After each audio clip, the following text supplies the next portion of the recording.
I'm thrilled to say that we have three students that really span the university. We have an undergraduate, Christopher Yu, who is going to talk to you about his research that he has conducted in the workplace environment in China. We will hear, and I should say Christopher is a sociology and a philosophy major in the Morrissey College of Arts and Sciences. We're going to hear from Leon Holland, who is a law school student, class of 17. He's going to talk to us today about natural gas leaks and the economic impact of those. And we're also going to hear from a master's student in the Earth and Environmental Sciences Department, Elisabeth Ames, who's going to talk about erosion and land use. And what I thought I would do is allow these very talented students to talk to you about not only the innovative aspect of their research, but the impact of it. And then when the three talks are complete, we will open it up for questions. Alrighty? So with that, I want to introduce our law school student, Liam Holland. Thank you, Liam. Thank you, Professor.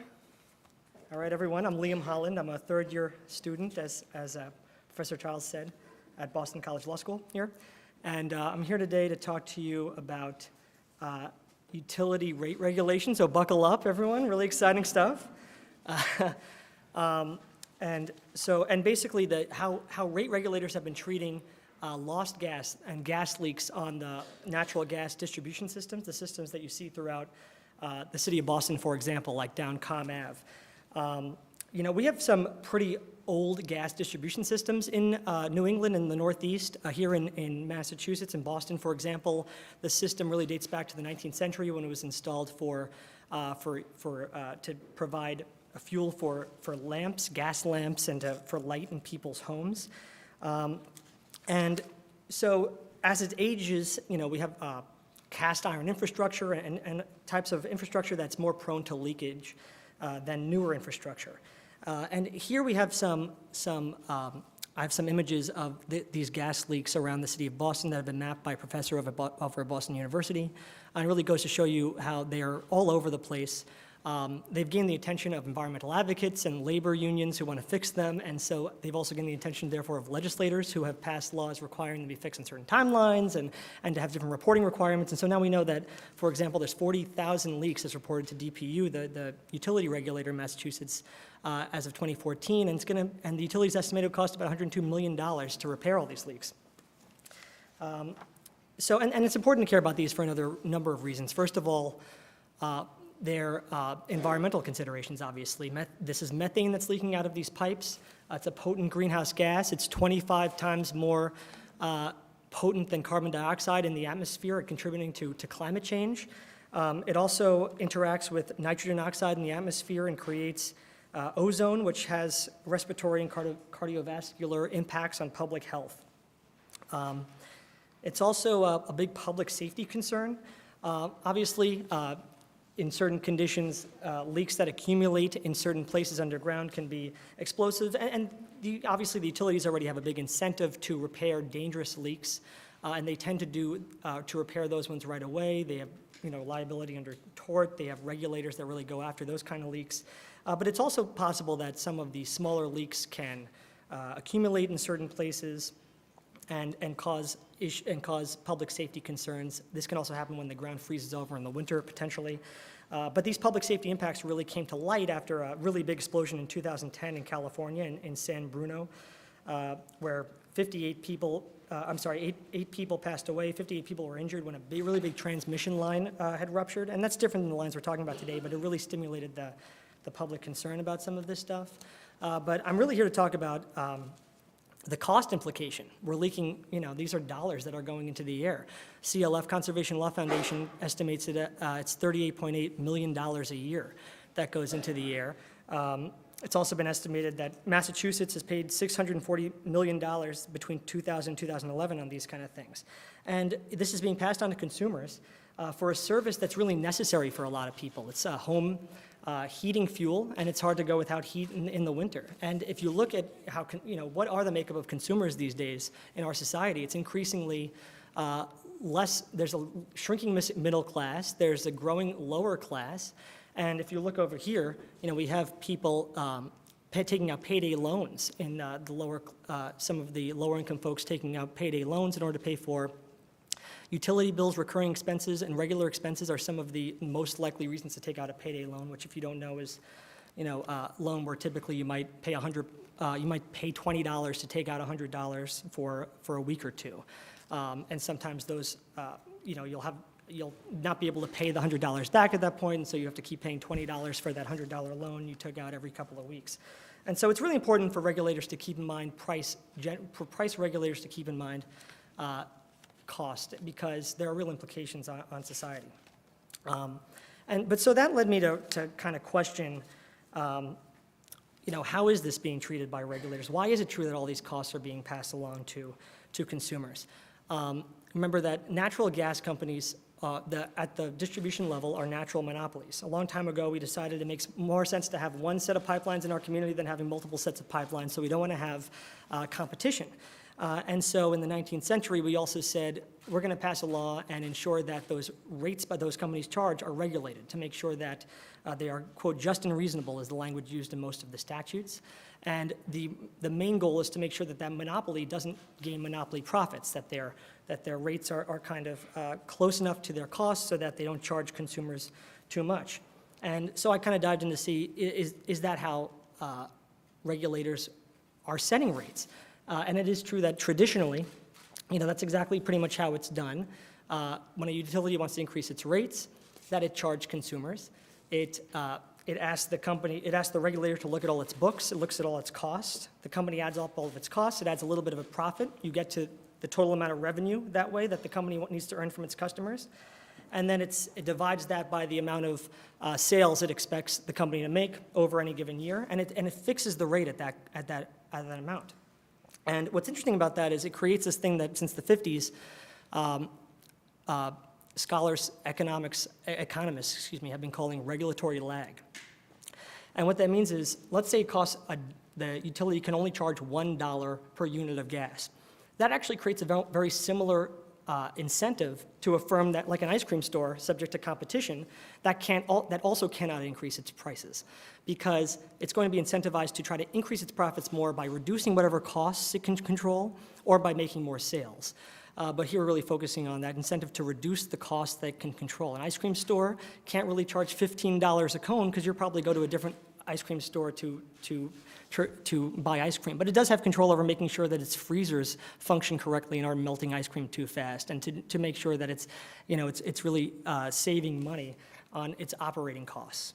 And so that's kind of baked in when we have this lag that's created by fixing the rate at a certain amount of money.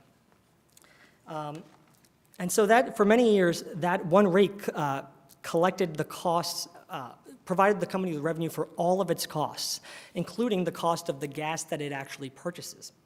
But that actually started to change, and regulators started a new policy starting in the 1950s, just for the cost of the gas that's purchased by the gas company. And so this is like a picture of the whole, I don't know if this thing works very well. This is like the whole, I can't get my clicker to work. So this is the whole gas industry from the wellheads where the gas is produced down to that system under where it says 9. That's kind of like the pipelines we're talking about today. And for many years, gas companies were buying gas from the wellheads, and it was being transmitted through these pipelines at pretty low cost. And so the old system that we had wasn't really a problem for them. But in the 1950s and 60s, we started seeing a lot more demand for natural gas for all reasons I'm not going to talk about. But what happened was that these companies, number 9 that we're talking about, the price they paid for the gas to these producers went from about 4 cents a gallon to 11 cents a gallon within a few years. And so they were faced with going into these long rate cases that we talked about, which would take 10 months or more. The utilities didn't want to go through that for a cost that they had no control over, arguably, and for a cost that the regulators didn't want to look at their books for, because it's something that's out of their control. It's something that they're being forced to pay because it's what the price of producing the gas cost. So they started permitting these these purchased gas adjustment clauses. So, and what that means is your gas bill became split into two sections. One section at the top here, if you could see where it says like minimum charge, this whole element, that's what we have. It's a little complicated now, but that's basically the amount that is still fixed. And that's where the gas company makes its money. But over here, this gas delivery charge, the gas supply charge, excuse me, that's right here. This is a modern bill. It's 27 cents a therm. That's the amount of money that the gas company, that represents the amount of gas that the gas is paying these producers for. And that, since the 50s, has been this pass-through cost, and it's adjusted every 6 months to reflect the total cost to the company that the company is incurring to buy this gas. But when you dive a little bit deeper and you look at the way that the regulators calculate that amount, it is not the fact that it's not true that they're paying 27 cents per unit of gas to the company, in this instance, to the producing company. What they're doing is they're taking the total amount of money that they pay for gas, and they're dividing it by the total amount of gas that's sold to consumers. And if you think about that for 1 second, that means that all of that lost gas through leaks, that's being lost into the atmosphere. It's being recovered in this part of your bill and not in the part that represents the cost that the utility has control over. Okay? So that means, for example, if they purchased 120 units of gas for $120 and they only sold 100 units to customers, each customer is charged $1.20 for its gas, even though the company paid less money, because all of that is being collected every 6 months through this charge. And the company with this charge doesn't have the same incentives it has under this charge to reduce the costs, because if they save money through leaks, that also gets passed directly on through consumers. Okay, I know this is kind of complicated, so bear with me. And so lost and unaccounted for gas, as I just talked about, is that difference between what's purchased over here at this area, what's purchased at the city gate from the interstate pipeline and sold to customers. It includes all kinds of other leaks. And this is all kinds of other things besides leaks. And this is one reason that the companies have for not providing more of an incentive to limit the amount of this that's recovered from ratepayers. But really, if you look at some of these things, metering error, theft, conversion issues, they're all also things that a company probably has some degree of control over, and it would make sense to provide them with an incentive to reduce that cost. And so I dug around to different states. In the vast majority of the states, including Massachusetts, things are set up the way I just described.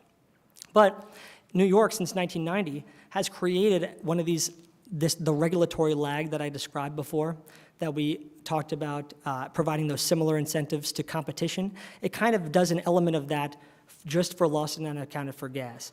And it limits the amount of that gas that's recoverable from customers. So that if the company reduces the amount of gas that it charges, reduce the amount of leaks on its system, then it shares in an incentive. It can collect more money from ratepayers. And slowly ratepayers see in the savings over time, because they're readjusted every year based on like a 10-year historical average. So in New York, for example, they calculated that this actually saved consumers $48 million over the number of years that it was put in place. But more importantly, it really reintroduces that incentive, the economic incentive to control costs when it's economically appropriate. And I argue in my paper that the statutes requiring rate regulators to ensure company rates are just and reasonable, when you dive into the purposes behind those statutes that were identified by state legislatures and by courts at the time that they were put in place, their underlying purposes are to ensure that rates are designed in a way that provide incentives that are similar to incentives found in competition. And so if an administrative agency is interpreting its statutes in order to advance the purposes of its underlying organic statutes that give it the authority to regulate, then it should probably reform these gas adjustment clauses to ensure that there is some limit on cost recovery for lost and unaccounted for gas. And so state commissions can do this under its existing law. We don't need a legislature to go in there and pass a new law authorizing a commission to do this based on an environmental concern, based on the existing concerns about costs that are inherent in the regulatory statutes for these commissions, this can be done today. And so that's basically the extent and purpose of my paper.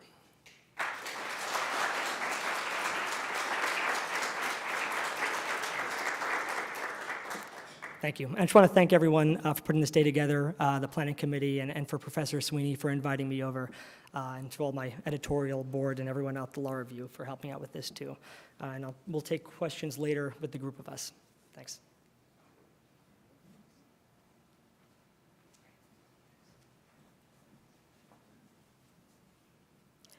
Hello. My name is Beth Ames. I'm a master's student in the Earth and Environmental Science Department, working with Professor Noah Snyder on anthropogenic erosion and land use changes in the Northeastern United States. And I just learned appropriately that today is World Soil Day. So that's a great little coincidence. So erosion is broadly the removal of rock and soil from the landscape.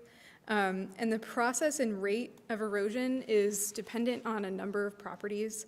The soil and rock being removed, the slope of the land surface, presence, absence, and type of vegetation, and the amount and intensity of rainfall. So erosion and soil production are roughly in equilibrium across geologic timescales of hundreds of thousands to millions of years. However, recent studies have been showing that agricultural erosion is currently outpacing geologic erosion to the point where soil production may not recover.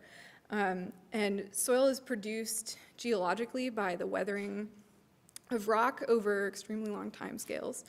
And Dave Montgomery at the University of Washington has been doing research and mining global rates of erosion from published works and comparing them to long-term rates. And he's finding that agricultural erosion happens at a rate that is, it's 1 to 2 orders of magnitude higher than both geological rates of erosion of erosion and of soil production. So he'll also be giving a series of talks at BC in February, so keep an eye out for him. And so his findings have major implications for soil fertility and our ability to grow food in order to sustain a growing population. Similarly, Wilkinson and McElroy conducted a study in 2007 that compared long-term erosion rates from preserved volumes of sedimentary rocks to modern agricultural erosion rates. So their highest rates of geologic erosion occur in the western part of the United States, with an average of about 21 meters per million years, whereas estimates of modern cropland are at about 600 meters per million years, which is about 30 times higher than those background rates. And they happen largely in the eastern half of the United States. So they assert in their study that the human activities of deforestation, agriculture, and construction are currently the most important processes shaping the Earth's surface. So what does modern erosion look like? It happens largely as a response to the crossing of some kind of threshold. So the following are several examples of this. We have disastrous landslides as a result of mining when we exceed the stable slope threshold by steepening the walls of mines. We see agricultural erosion as a result of tilling and leaving unvegetated soil exposed. We've had damage to infrastructure from flood events following severe storms. This is an image of Vermont Route 107 following Hurricane Irene in 2011. And we see the effects of this massive erosion in the river channels doing the eroding, and in coastal wetlands and estuaries where sediment can fill in harbors and cover shellfish beds. So this is an image of the sediment plume discharging from the Connecticut River into the Long Island Sound following Hurricane Irene. And we even see erosion happening close to home. This is an image of the BC campus after the removal of sod and a subsequent rainstorm in 2015. So I'm going to change gears and talk specifically about my research, which asks the question of what affects rates of erosion in the northeastern United States. So following European settlement in the Northeast in the late 17th century, there was massive forest clearing for agriculture, which resulted in the mobilization of soil on bare hill slopes, which was then deposited in valley bottoms, on floodplains, in lakes, and behind dams. So this is important because at the same time, early Americans were damming streams for mill hydropower, and the reservoirs behind them were trapping massive amounts of soil that were washed from the hill slopes. And the density of these mill dams was particularly high in the Northeast, as you can see from this figure from Pennsylvania on upward, which has implications for the storage and remobilization of soil in the modern era. Because although former agricultural areas have since been reforested, where you might expect trees to stabilize hill slope soils, these dams that are remnant of settlement continue to be breached or removed. Glacial history is also thought to have an impact on rates of erosion. So erosion likely happens more slowly in places that have been glaciated in the recent past, like New England. As glaciers are very effective erosive mechanisms that strip a lot of available material from the land surface. So in formerly glaciated areas, you might expect upland soils to be thinner. There will be more stable erosion-resistant materials like tills that are harder for rivers to rework.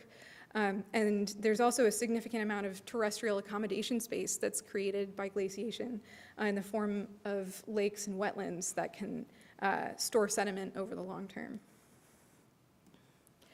So my research question is, how do rates of erosion vary by region and by timescale in the northeastern US?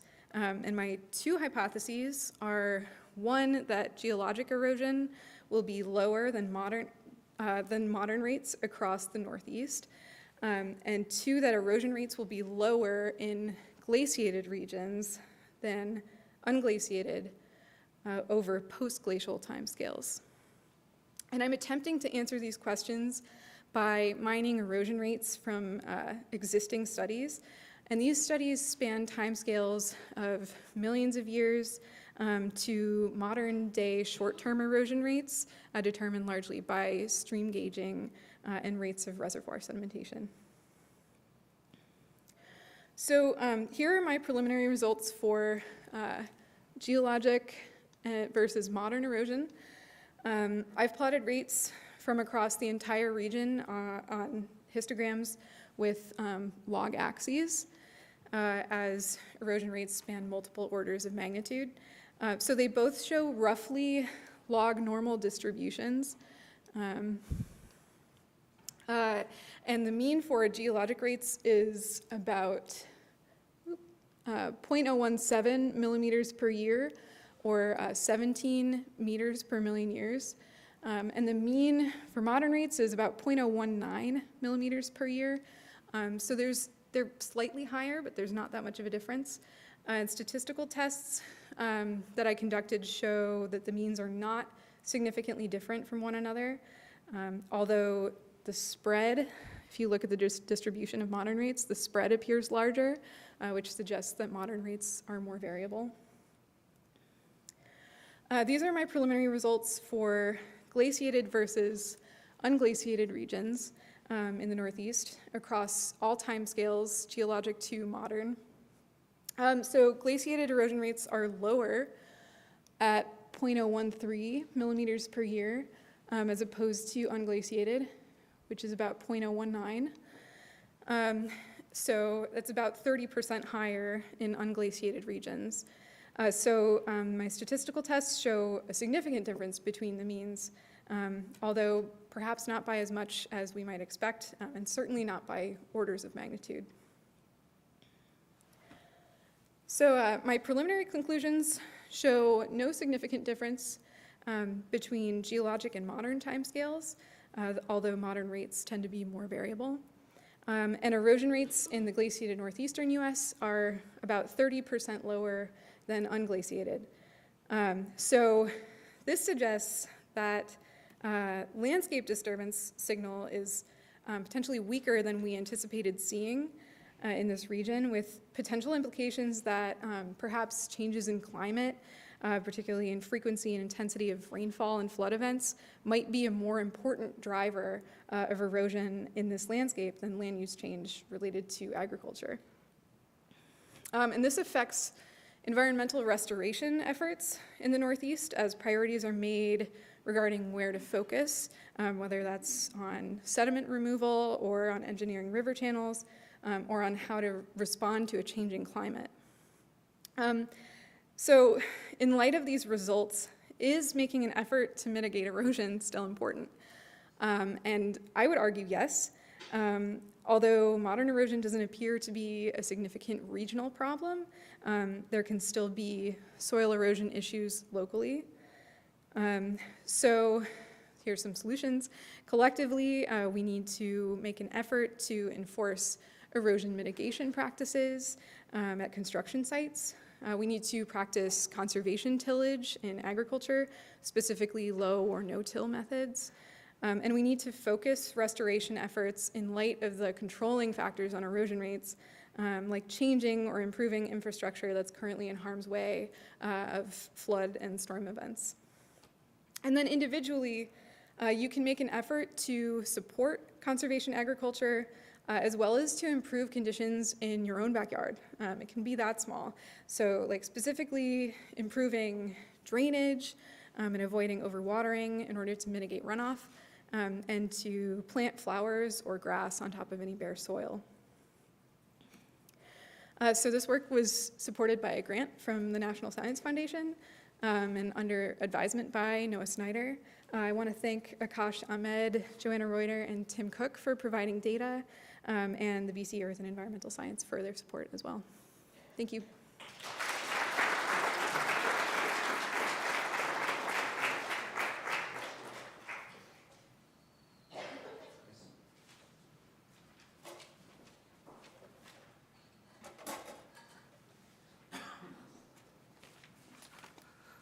Hello, everybody. I just want to first thank you all for coming, and I'm so privileged to be here to talk to you guys tonight.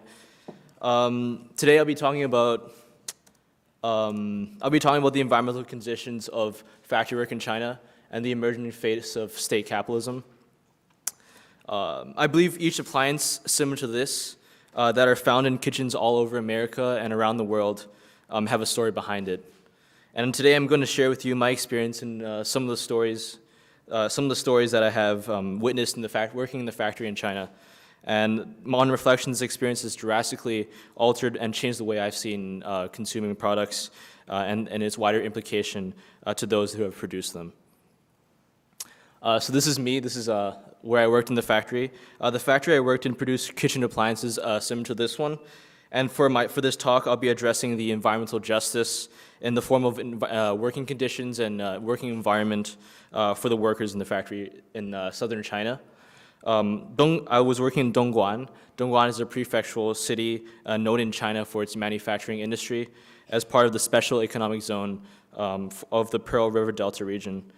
In my month stay at the factory, I was a participant observer, part of a long factory belt that assembled a deep frying machine exported predominantly to America. I slept, I ate, I worked in the factory. The only thing that differentiated me from the other workers was that I spent the spare time that I had interviewing workers and asking them about their lives in the factory. The first few days were definitely the loneliest days working in the factory because I didn't know a single person in the factory, and I couldn't believe that I also had to interview people as well. But slowly I was able to break the ice and build a connection through like a snowball effect and build trust and make really good friends in the factory, and I still keep in touch with them today as I continue to understand the challenges and dreams that they have. So before I went to the factory, I didn't know that I'll be working during the peak months of factory work, which is because a lot of factories are actually have to meet shipment deadlines for August because to prepare for Christmas, which is the peak of consumption in North America. During my month there were only 3 to 4 full days of rest, and the factory that I worked in had financial difficulties and was in the brink of shutdown due to increased competition, increased rent, and ever a demand for lower prices. It struggled after the 2007 financial recession and has downsized from 1,200 workers to 150 workers. So this is my workspace. I was in charge of doing one motion where I was screwing in some pieces into the electronic board with this electronic screwdriver, and I would put it back in the board, and the person next to me would take it off and would screw on, would do another motion. And this is something that I did every day for 12 hours a day, and it was mind-numbing work, to say the least. This is the day of the life of a worker. So at 7:15, I wake up. I have breakfast. It's either white noodles or watery porridge. At 8 a.m., the work begins. Workday typically lasts for 12 hours in the assembly line, and there's no talking, there's no cell phone use, there's no music. Work finally pauses at 12. We have lunch. Workers usually eat for 15 minutes to maximize their afternoon nap. And then at 1:30, work begins again and ends at 5:30, where we have an hour for dinner. And then after dinner, we get back to work until 10:30. So it's from 8 to 10:30 work hours, and it's something that we work 6 to 7 days a week. And finally, at 11 p.m., I get off work. I take a shower. There's no hot water, so it's just cold water, which just kind of wakes me up after a long day of work. And at 11:30, I fall into my bunk, exhausted, in a room with 11 other workers on a hard wooden plank bed. And all the workers would just be on their beds. They surf the internet on their cell phones for a few minutes before they fall asleep. And this is we wake up and then we repeat this. So I was working in an assembly part, and there was a long conveyor belt that extended 3 times the length of this room. Each worker sits along the desk and is in charge of one component of making the deep frying machine. We regularly worked 12 hours a day, and the work was uninspiring. After 12 hours of work, my mind was numb and genuinely felt like a robot. And after a while, and often I would have a stiff neck and a really terrible headache. And sometimes, because of a lack of sleep, I would struggle to even walk up 3 flights of stairs to the factory floor because I had such a bad headache. I thought this poster was really interesting because it kind of captures the ideals of working as a factory worker. Most notably, the first virtue, or the first line, which says, "Visible results, perseverance is the key." One certainly needs total perseverance to survive 12 hours of mind-numbing work day after day. So this is an example of, this is something that we would eat regularly every day. It's just veggies, tofu, and rice. This is a way for the factory to cut costs because they make the veggies extra spicy, and they purposely make it extra spicy and extra salty so that workers would have to eat more rice to be filled up. They also cut costs so they don't serve meat at all. So I didn't have any meat for that month. This is something that the floor manager would write on Fridays afternoons to see if we were working overtime during the weekends. The first line says that we're going to be adding work today from till 10:30. The second line says on Saturday there's no work, and on Sundays, this is the third line. It says on Sundays we work from 8 to 10:30.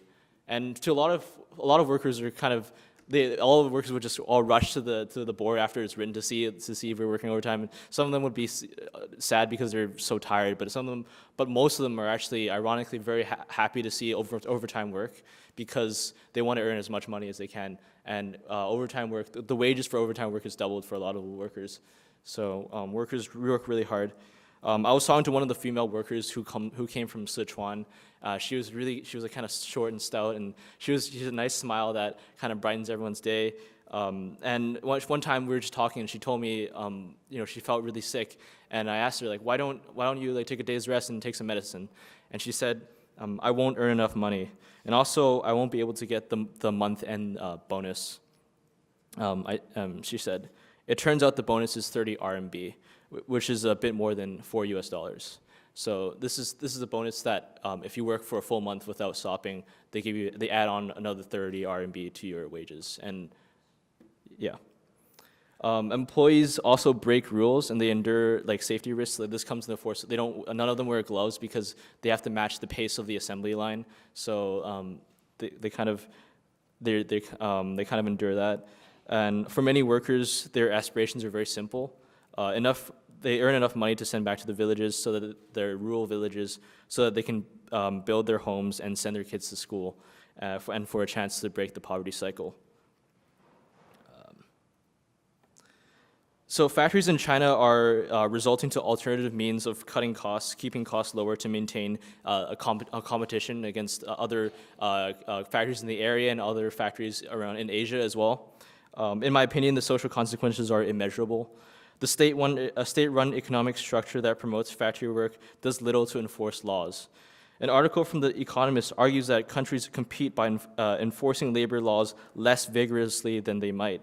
And studies have shown that the factory industry in China is struggling because of the competition from lower-cost rivals in Asia. Factories are now moving up north in China, and factories are also moving to other areas like Vietnam and Bangladesh. And therefore, the working environment is influenced by larger structural forces in play as a result of globalization. I mean, the factory that I worked in is a prime example. I mean, it's mired in debt, and it's finding alternative ways to cut costs in ways of student labor, in ways of working environment, and which I will be talking about. So I will now address the three main areas: student workers, working conditions, and law enforcement. One of the greatest shocks for me was that I would be working with other workers who were the exact same age as me, and if not younger, and I completely blended in. And these summer interns toil in the factory to pay for their university and high school tuition. And it kind of shocks me to think that if I was born 50 miles north from the Hong Kong border, I would be that student. I'd be one of those factory workers there. It would be me. So first, student workers. There are two common methods that factories in China use to keep labor costs down. First, there's the use of contractors and subcontractors to pass on their liabilities to higher workers. This way, companies can clean their hands and be absolved of any liabilities. This reminds me of Machiavelli's The Prince, when the prince appoints a harsh governor to clean up dissent, but later on denies his relationship with the governor. These contractors are known as middlemen, or 中间人 in Mandarin, and they're designed to hire college students who are looking for summer jobs. The hourly pay is 7 RMB, which equates to roughly $1. And that explains why we can buy cheap DVD players at Walmart. And the buying of worker insurance is questionable. I was really lucky to meet one of the female workers, one of the female student workers here. She's actually working in the front of the line, and she hurt her hand by stamping with a stamping machine, and she went to the hospital a few times. And I had a chance to talk to her throughout the process. And at first, she was telling me like, "Oh, I hope my insurance can really cover the medical bills that for going to the hospital for 2 or 3 times." And later on, it turns out that the middleman that connected her with the factory did not buy any insurance at all. And so the medical bills would cut into her factory wages. When I talked to the manager of the factory and I offered to use my wages that I would have earned to cover the expenses, the owner agreed to do that and agreed to talk to the contractor to reimburse this factory worker. But after I came back to the States and I kept in touch with the factory worker girl student, it was not surprising that the contractor never reimbursed her. And it broke my heart to see that the student worker worked all summer, and to see that 1/3 of her wages were cut from a medical bill. In addition to medical insurance, there are no full month benefits. Long-term workers have an extra 30 RMB for not skipping work. There's no job security as well. Workers can be fired and hired in any moment. One of the student workers said to me, "It was my own will to accept the hourly wage of 7 RMB, and because finding a summer job this year was especially hard, I had to accept the offer." Some of the workers hired by subcontractors were obviously underage as well. The youngest I saw was a 13-year-old boy. Imagine that, like a 13-year-old working the same 12 hours that I was working. And despite the hard labor I was trying to cope with, I simply reminded myself that if a 13-year-old boy could do it, why couldn't I? Second, colleges partner with large factories to have student interns for technical experience. So colleges partner up with factories for that, and so that they can earn job experience working in the factory. But in reality, there really is no job experience because you're doing the same work you're doing the same motion every 12 hours. So for 12 hours straight. So there is no. I don't see this as a good work experience.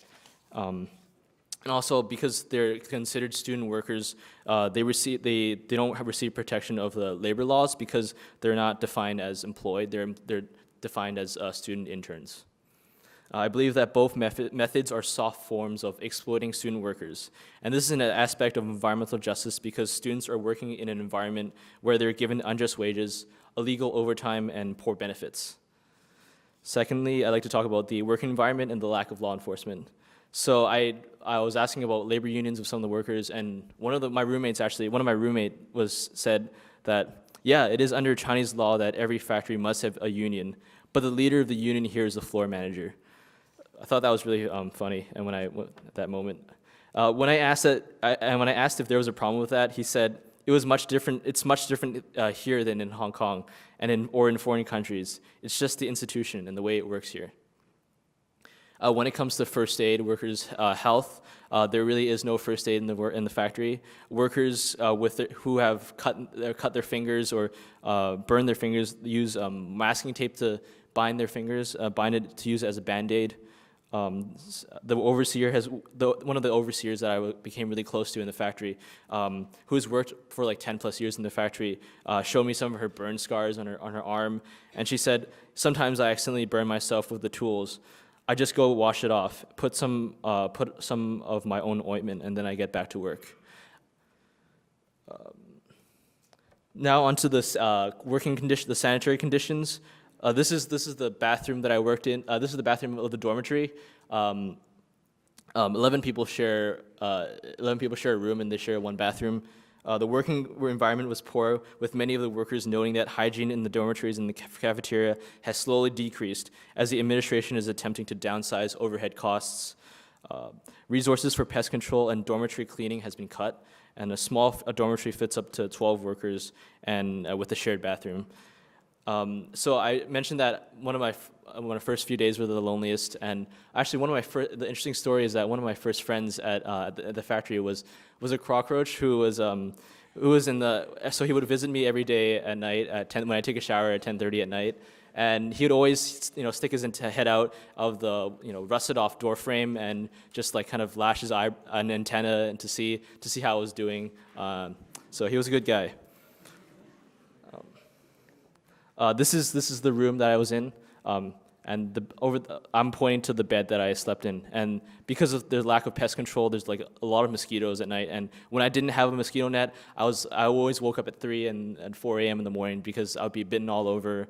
And that's the reason I had headaches in the morning because I didn't sleep very well. But after I had mosquito net, it was a lot better. So thirdly, I had to talk about how environmental conditions spill over to family life. I talked to one of the factory workers there, met his wife and also in the factory, and they have 2 kids. One is 6-year-old and one is a 9-year-old, and both of them are also in Dongguan, which is in the area as well. But because they work such long hours, they don't have time to talk to take care of the kids. So the 9-year-old takes the 6-year-old to school, and so yeah. As you know, this is like now a real issue in China where millions of children are left to the care of the grandparents also in the rural areas, and it is sad to imagine the consequences of a whole generation of children raised not by their parents but by their grandparents. And many of the workers I talk to only go home once a year during Chinese New Year, which is like the American Thanksgiving. And many of them tell me that they don't mind the hard work, and their only hope is that they can send the money home so they can build a home in their rural farmlands and that their kids can have an education. So the bottom line is that, oh, right, all right, and this is like the final photo I have. This is the factory dormitory at night.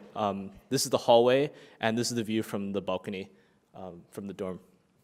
So the bottom line is that the average consumer, and as a college student, I can testify that we're all looking for the cheapest products from Amazon without any thought to what effect it has on people and their family. It is in every corporate's objective to find the lowest cost producer and for consumers to equally search for the cheapest product. However, there needs to be some ethical awareness and responsibility, and there is an urgent need for a greater education for the consumer of the importance of fair trade and labor standards. But realistically, does anyone really care? Looking forward, in the spirit of achieving social and ecological justice and equity, we need to achieve a full disclosure of factory working conditions for all products sold in the USA. I would suggest third-party certification for electronic products, such as the eSteward program, which is a basal action network which uses a basal action network for showing which companies dispose electronic waste sustainably. And this can be something that can be extended to third parties looking into working conditions and the earning conditions as well, just as some folks are demanding fair trade labels. And when you consider buying a kitchen appliance, it's incredible to think that simply something as mundane, as simple as a stove, has a wealth of humanity, and if I dare say, a wealth of suffering behind it as well. In an increasingly globalized world, we're all indirectly connected to the livelihoods of people worldwide. Well, in closing, I would like to express my greatest respect to the millions of unnamed workers around the world that toil in harsh labor. In particular, I was touched and forever grateful to the kindness of the factory managers who've let me work in their factory, and most importantly, the factory workers who welcomed me and taught me how to do assembly work and opened up to me and told me about their dreams and struggles in the factory. And they've really taught me, and the workers have really inspired me and taught me the valuable lesson of perseverance driven by their honorable ideals. So, yeah. And this is the acknowledgements. I'd like to acknowledge Brian Garreau and ASG and the GPS, the Gabelli Presidential Scholars Program, and the Vice Provost of Research, Thomas Childs. Thank you very much.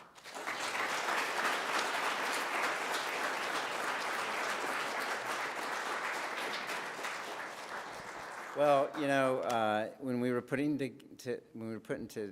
today's agenda together, I thought, you know, it might be best to put the students toward the end.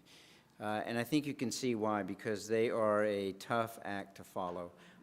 We have just a couple of minutes for some questions, a Q&A session for the three students. If folks have questions, please talk to our students. Come on up.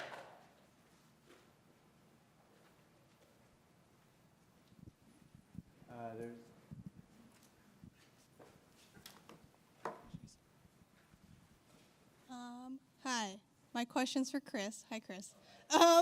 So we kind of talked about this earlier, but I was wondering what, when you were talking to the factory workers, what you're talking about how they're trying to pay for their kids' education and trying to create a better life for their families. Did you see that there was that they were able to end a cycle? Like, you were working with kids, so were their parents involved beforehand, or was how has the cycle continued, or has it ended in any way? Oh, I think it's interesting in the way that a lot of long-term workers that work there for 10 plus years are able to build enough money, have enough money to build a home for themselves in the rural areas, and I think that's something that it's one of their goals, and that's definitely achieved. When I was talking to one of the factory managers, at first I was really frustrated with the factory managers because of the poor living conditions, but they also tell me that, you know, if they close down, and obviously they're already in debt, but if they close down, hundreds of people will also lose their jobs in the factory. So it's definitely, I don't know if I've answered your question, but I think I think it's definitely more complicated than just a brief exploitation of workers, but I think there's also areas where there's also the reason why the workers are there, like from farm areas, is because they earn nothing in the farms. They only grow enough for themselves to eat, and they earn no profits. So which is why they work in the factories. So there definitely is an economic incentive to work in the factory. Yeah.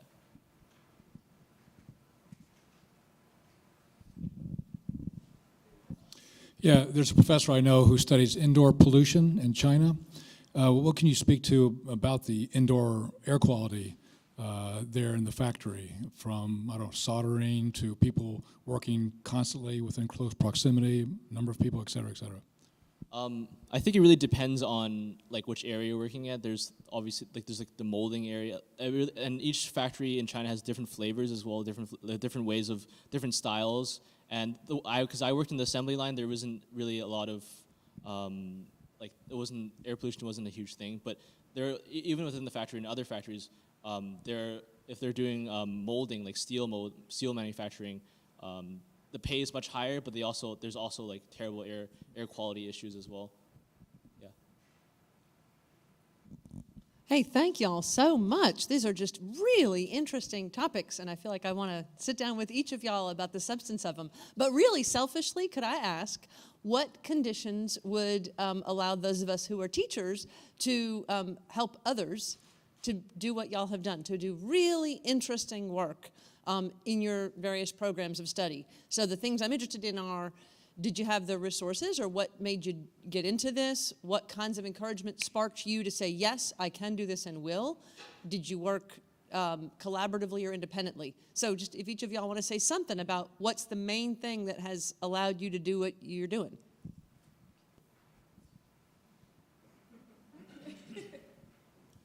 All right, I'll start. Obviously my topic is a little in the weeds and unusual, and so before law school I actually worked in like energy policy at the state level, and so that kind of seeded a lot of the ideas that I was able to explore in detail when returning to law school and going back to academia, I guess. And it certainly helps that I was on the law review, and so we're kind of required to do some kind of a note to publish, to do some research when you do that. And so I had this idea based on that research. And so I say, I think that if there's one way to get students involved, it's definitely, and I think this speaks to some of our other topics too, to get experience in the field and see what either policymakers or geologically what's going on, so that there's this connection to an actual to something that's actually happening out there, and that really will kind of seed the interest in the students more so than just reading about something. But that's my 2 cents.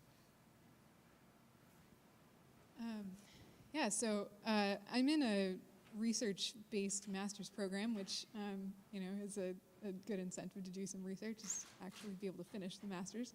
But I think like the important thing for me doing research is to have a really great and supportive research group, and have a lot of people who are really passionate about the kinds of work that you're doing.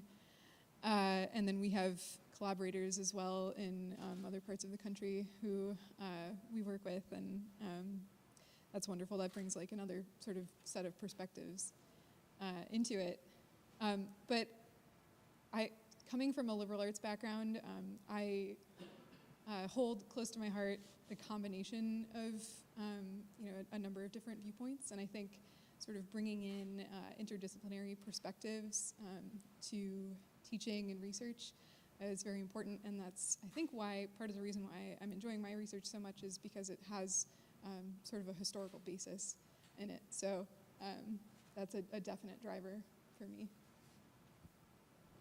I think for me, I'm a huge fan of experiential knowledge and experiential research. I like to try things out myself and go out to the field. And obviously, reading the textbook and theoretical knowledge is great, but I feel like it really hits it to home for me personally to understand what it's like to be a factory worker. And I think it really connects, and it really brings field work really, and being outside of the classroom really brings textbook work to life. Thank you so much for all of your three presentations. I enjoyed them very much. It's so different. But I have one question on the soil erosion presentation. It's very fascinating. I don't know whether you've thought about this work and food security connections, because this is right now a pressing problem, soil erosion and soil fertility, for millions and millions of farmers, particularly in the dry lands around the globe. And the two drivers, one is deforestation and the other is really inappropriate agricultural practices. When you should be growing millet in dry lands, you're growing very different kind of crop that's very resource intensive, water intensive. And then deforestation contributes to that, and then add to this these very quirky behavioral aspects from the farmers themselves. If you've come across it, is the group thinking about it?